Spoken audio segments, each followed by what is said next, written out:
Bueno, ahora vamos a iniciar una gran biografía que ya hemos visto anteriormente, pero pues son otros autores, grandes biografías ilustradas: Einstein Albers, de David Fruto Sánchez y Carmen Albaladejo Vivero. Dice, grandes biografías ilustradas, Einstein Albers. La figura de Albert Einstein ha trascendido la condición del más importante físico teórico del siglo XX, para convertirse en un ícono moderno del científico genio comprometido con las circunstancias de su tiempo, investigador que desarrolló la teoría general de la relatividad, que rompe brutalmente con la física de Newton y sienta las bases de la física moderna, pacifista que defiende firmemente el desarme tras conocer de cerca los horrores de la guerra y la capacidad destructiva de las armas atómicas, fruto del trabajo de la comunidad científica que le rodea. Personalidad de gran relevancia social, extremadamente cercano a los círculos de poder político de su época. Prototipo del profesor abstraído en su genio, cuya imagen ha quedado ya grabada en nuestra memoria colectiva. La vida de este protagonista de la primera mitad del siglo pasado permanece en nuestra memoria bajo todas esas imágenes, cada una de ellas interesante por sí misma, pero que todas juntas forman un personaje controvertido y complejo, que una vez conocido no se puede olvidar jamás. Bueno, Dustin Ediciones. Vamos a ver, Albert Einstein, David de Fruto Sánchez y Carmen Albaladejo Vivero. Bueno, dice autores: Carmen Albaladejo y David de Frutos. Ilustración de cubierta Ramón López. Director de colección Felipe Sen. Dirección editorial Raúl Gómez. Edición y producción José María Fernández. Impreso en España. Muy bien. Dice, bueno, David de Fruto Sánchez, Valladolid, 1976. Es escritor, enfermero, investigador, estudiante de Ciencias de la Información y aficionado a la física y la historia de la ciencia. Se formó en la Universidad Complutense de Madrid, donde obtuvo la diplomatura y el título de experto, y en la Johns Hopkins University, donde realizó estudios de posgrado. Ha desarrollado su labor científica en el campo asistencial y en el de la investigación, con publicaciones de carácter nacional e internacional. A nivel docente, ejerció como profesor de metodología científica en la Universidad Nacional de Sanidad y en la Universidad Rey Juan Carlos. Actualmente complementa su formación literaria con la licenciatura de periodismo y colabora en diversas editoriales, con las que ha publicado varios libros de divulgación científica e historia. Y Carmen Albaladejo Vivero, Murcia, 1974, es filóloga inglesa, traductora y correctora de textos. Obtuvo su formación académica en la Universidad Complutense de Madrid, donde completó la licenciatura, y en la Universidad Nacional de Educación a Distancia, donde cursó la especialidad en traducción.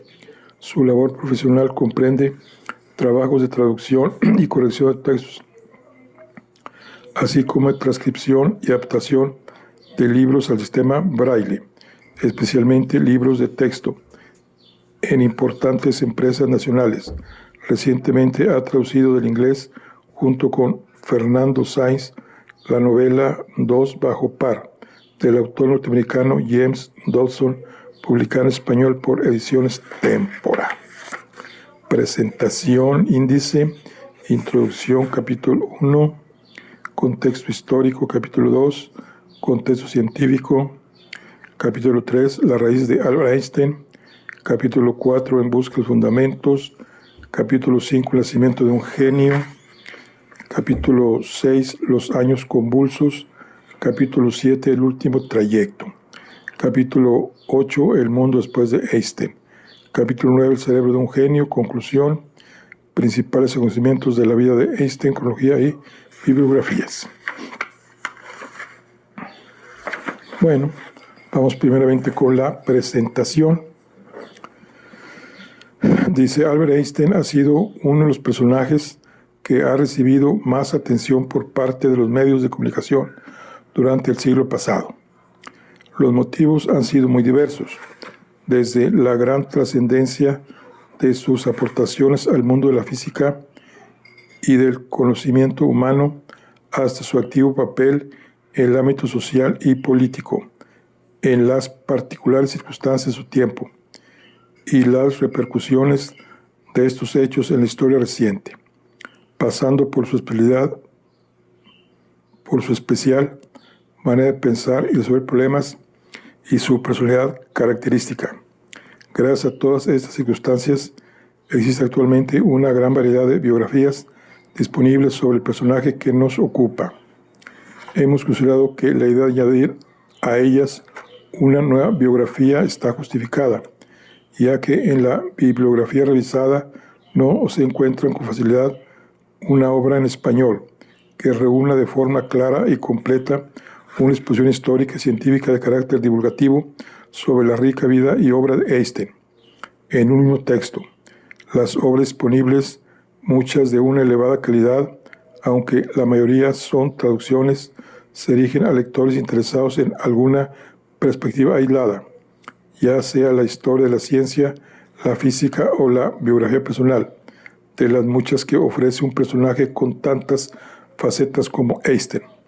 Por otra parte, hay elementos nuevos que por imposibilidad cronológica no han sido analizados debidamente, ni introducidos en las biografías publicadas, la mayoría anteriores al último cuarto de siglo, documentos imprescindibles sobre su excepcional organismo, como el reciente estudio de su cerebro, información acerca de aspectos de su vida, como los archivos desclasificados del FBI y los últimos avances científicos relacionados con las líneas por él desarrolladas, como la física subatómica o la astrofísica, son incorporadas ahora a esta nueva revisión.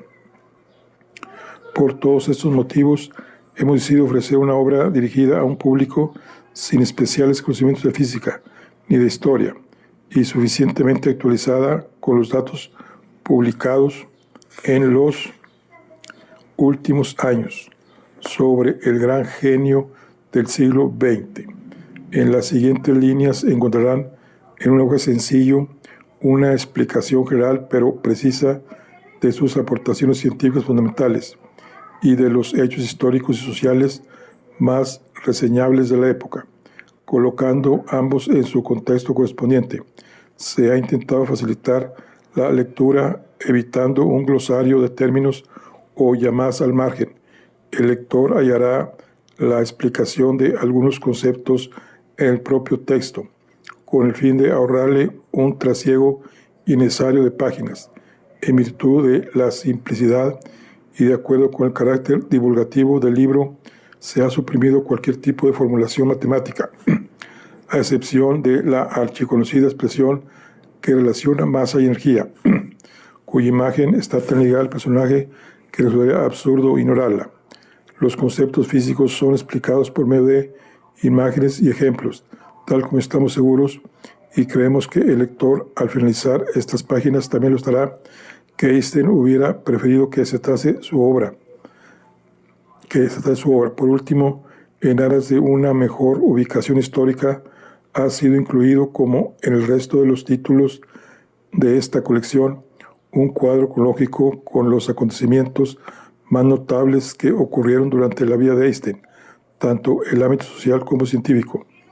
En cuanto a la estructura, hemos decidido presentar todos los datos en orden cronológico, en lugar de separar, como otros autores han hecho, la obra científica de los avatares de su vida y de la época. Esta edición se debe al hecho de que la vida de Einstein está íntimamente ligada a su obra y a su momento histórico, por lo que presentar algunos de los aspectos aislados de los demás restaría unidad y continuidad al libro y dificultaría su comprensión global por parte del lector.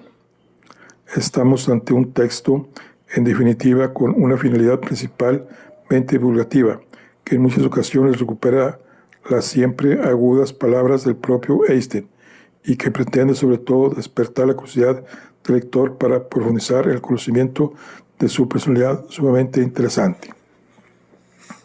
Introducción. Dice, quizá una de las primeras imágenes que nos viene a todos a la mente al evocar el nombre de Albert Einstein es la de la famosa fotografía realizada por Art Sace, cuando solicitó una sonrisa al físico en el día de su 72 cumpleaños. Esta fotografía, tomada en 1951 en Princeton, nos muestra a un personaje con el pelo blanco, totalmente despeinado, sacando la lengua al fotógrafo y por ende a todos nosotros. Se trata de una mueca socarrona, incluso infantil, que contrasta con la idea que se suele tener de la figura de un reputado científico, digno nada menos que de un premio Nobel.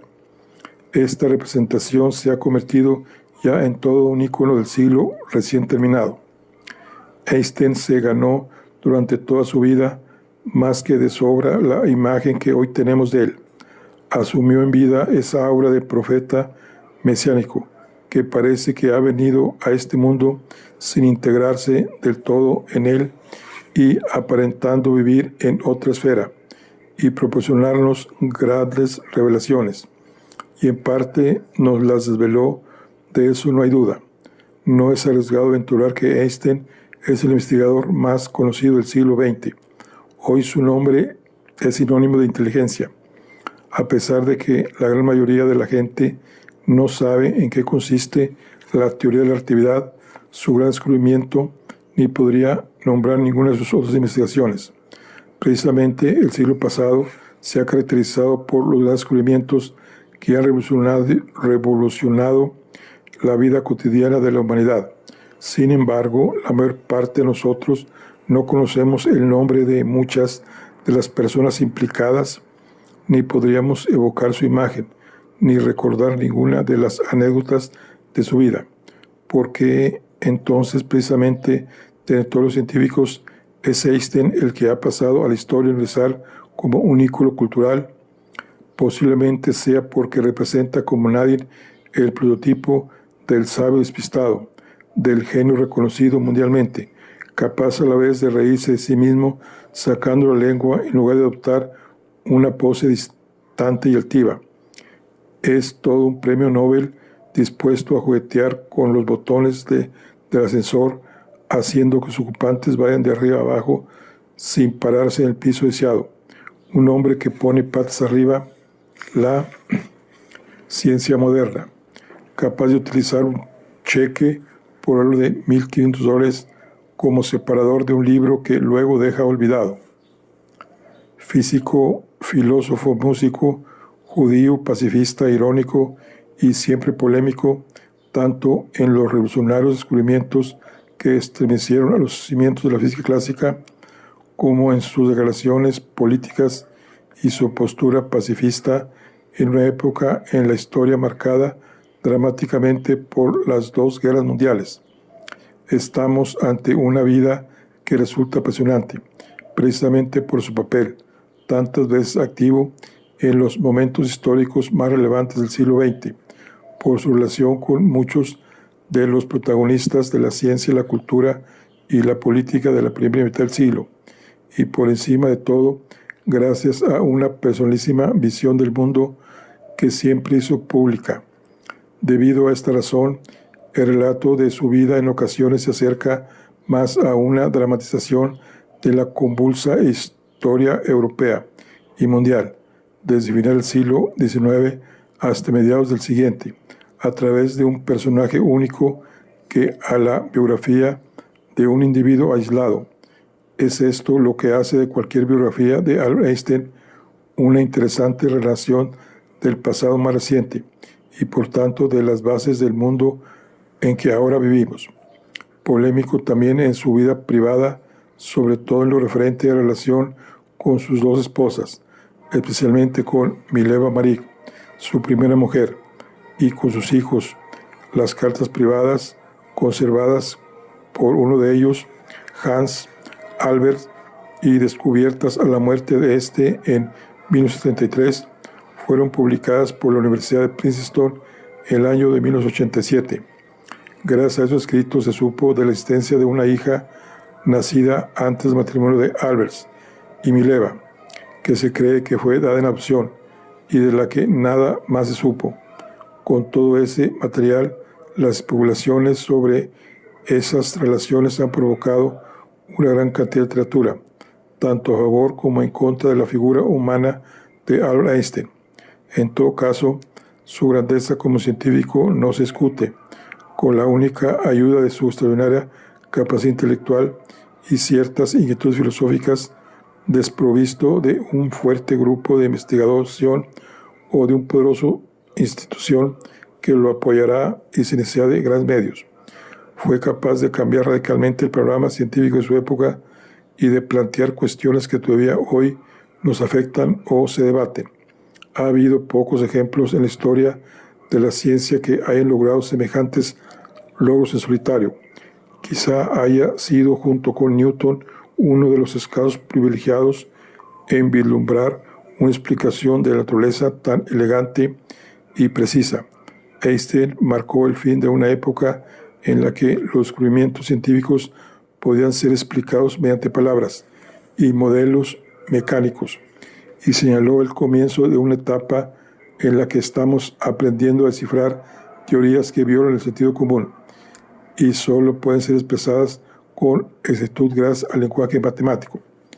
Más allá de los numerosos aspectos controvertidos acerca de Einstein, es incuestionable que nos encontremos ante una gran personalidad histórica y científica. En esta biografía profundizaremos en la vida y la obra de este gran hombre a través de todas sus facetas y contemplando todas sus contradicciones. Bueno, ahora sí, vamos a ver capítulo primero, contexto histórico. Dice, la Europa en la que vino al mundo Albert Einstein en 1979 era radicalmente distinta a la que le vio morir en 1955. Podríamos decir que los hitos históricos más significativos que delimitan de alguna manera la época en la que Einstein vivió son la unificación de Italia y Alemania, cristalizadas ambas en 1971, y el fin de la Segunda Guerra Mundial en 1945, más la política mundial de bloques que surgió tras ella. Nacionalismo y unificación. Dos son las fuerzas fundamentales, además de contradictorias, que actúan sobre Europa en las últimas décadas del siglo XIX y que determinarán el gran cambio fisionómico del continente, el periodo que nos atañe, la unificación y el nacionalismo. Por primera vez en la historia se comienzan a identificar las ideas de nación, pueblo y Estado. El romanticismo trae consigo la exaltación del nacionalismo y la idea de que cada pueblo debe luchar por tener un Estado. Esto daría lugar a multitud de variantes de estados dentro de Europa, ya que en ocasiones no se tienen en cuenta las etnias, lenguas o religiones a la hora de constituirlos, e incluso se da el caso de que existen naciones sin Estado, como los judíos o los gitanos. En realidad, el sentimiento nacionalista, al igual que los conceptos de unificación y expansión, no son tan idealistas como pretendía el romanticismo, sino que están íntimamente ligados al crecimiento de la burguesía comercial y la expansión del capitalismo en busca del libre comercio en un gran mercado interno y al mismo tiempo una estructura administrativa, política y socioeconómica fuerte para poder así competir con otros estados similares. No podemos olvidar que en el siglo XIX es el siglo de las revoluciones, de la burguesía, que consigue no solo convertirse en el motor de la economía de los países, sino que le fueran reconocidos ciertos derechos políticos, como el sufragio censatario.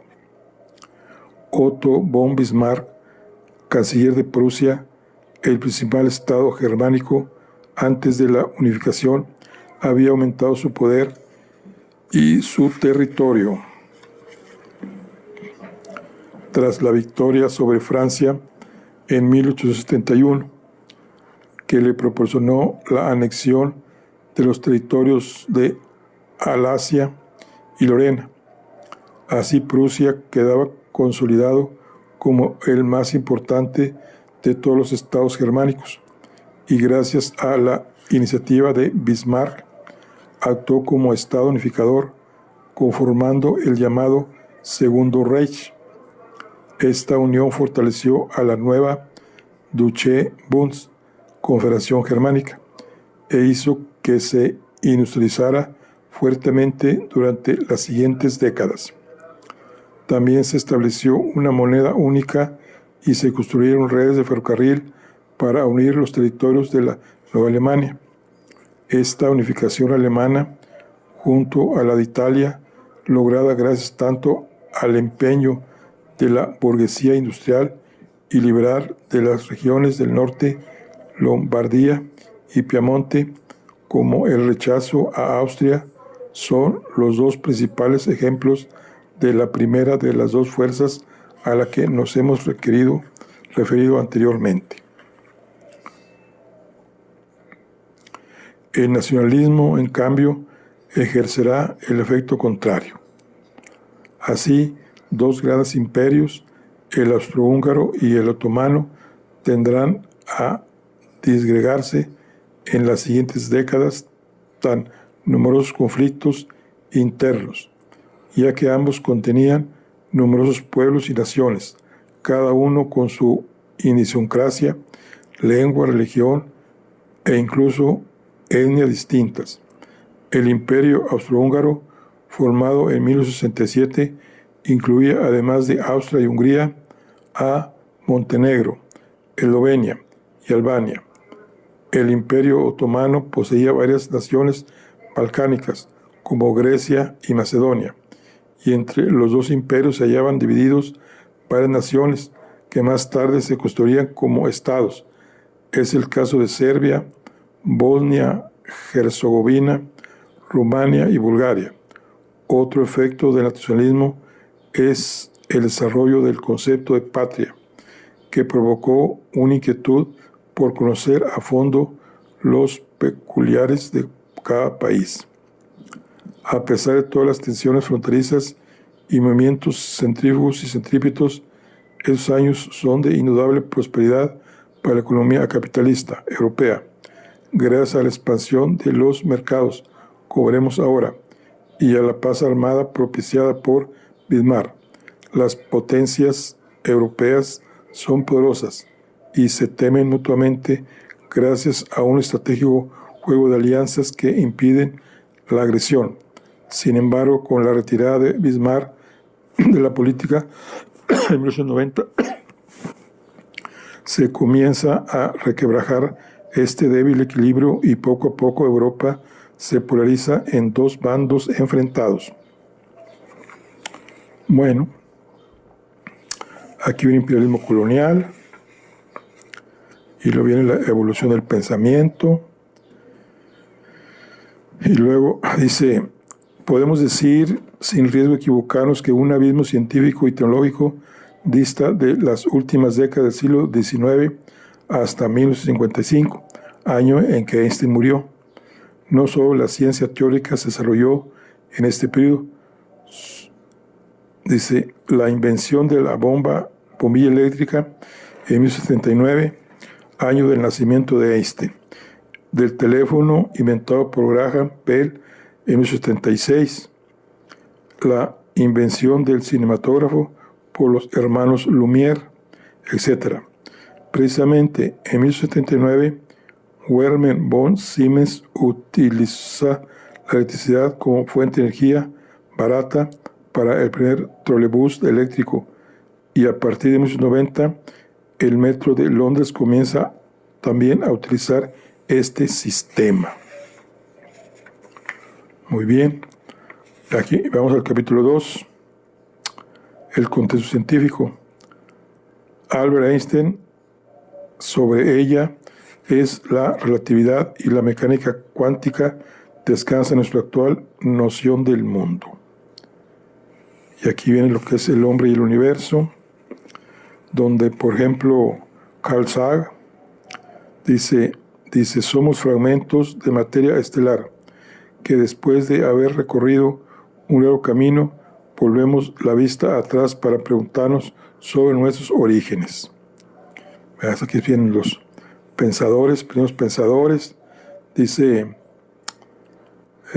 una de ellas fue que el mundo estaba en esencia compuesto por agua, principio de toda materia, según Tales de Mileto, como la de Empédocles, que fijó los 4 principios clásicos: tierra, agua, aire, con una correspondencia sorprendente con los estados de la materia: sólido, líquido y gaseoso, y fuego, equivalente a la materia según Einstein, la energía.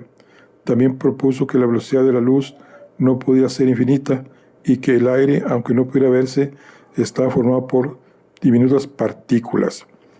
La naturaleza de la luz y la composición íntima de la materia. Nada existe sino átomos y el vacío, como la óptica y la geometría, Euclides, o la estática y la hidrostática, Arquímedes. Anaxágoras estableció las leyes que rigen las fases de la luna y defendió que las estrellas y el sol eran grandes rocas en llamas que se encontraban a gran distancia.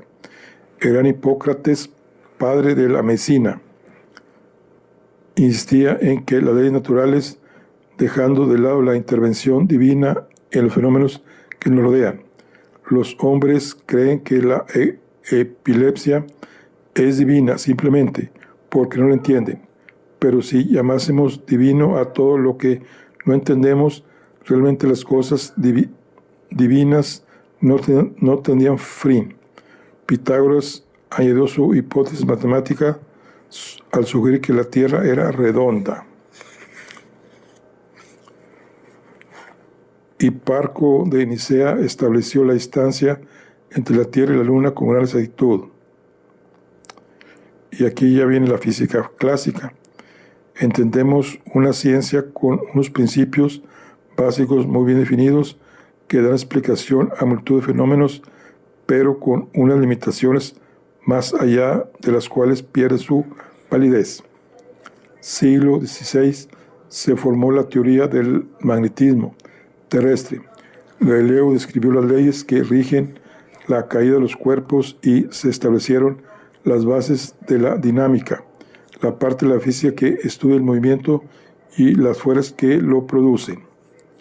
Newton unificó la mecánica celeste y la terrestre, gracias a la teoría de la gravitación universal, explicando que la fuerza que mueve a los astros en el cielo es la misma que nos sujeta a la Tierra. El cálculo diferencial y ópticas, la descomposición de la luz mediante un prisma, el telescopio de reflexión, etc. Físico holandés Huygens presentó el teorema de la energía cinética. Gassendi y Boyle recuperaron la teoría atómica y demostraron la existencia de la atmósfera y el vacío. El campo de la estática parte de la mecánica que trata el equilibrio de las fuerzas.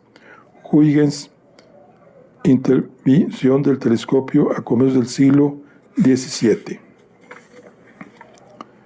La termodinámica parte de la física que trata del calor y el movimiento.